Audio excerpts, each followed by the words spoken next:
soo ogaaday maxaa ogaaday wiil iyo baabaje inay jaceyl ka dhexeeyo sababtay tahay markii Nairobi ibaa jaceyl la joogaan ku dheh romantic yaa isla habba la siina waagan waxa wuxuu ahaa qosol iyo shacatiri hadda waaba ka dareenba saaxiiba lagu leeyahay waxa saaxiibka dhexeys mala waraaday waa isjeceshiin u maleynaye maxaa bishii ka joogtay waa cabsin jirtay miya waraa baabaje xaaskaaga baka jirtay miya aday hataa bilaabnay jaceyl iyo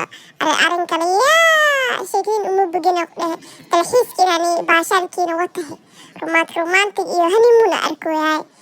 asxaabay mira aragtay in baabaje iyo wiil jaceyl ka dhexeeya la arkay moga wax la arkoon aniga hab heesay la qaadaya wax la cawaya maqaal la fadhiya arrinta ka dartahay moga warka jira cakaaru imaada wixii kale wixii soo socda kabeen aan sugnahay asxaabay ciao warka jira waa la arkay asxaabay arrinta wiil iyo baabaje soo ogaaday maxaa ogaaday wiil iyo baabaje inay jaceyl ka dhexeeyo sababtay tahay markii Nairobi ibaa jaceyl la joogaan ku dheh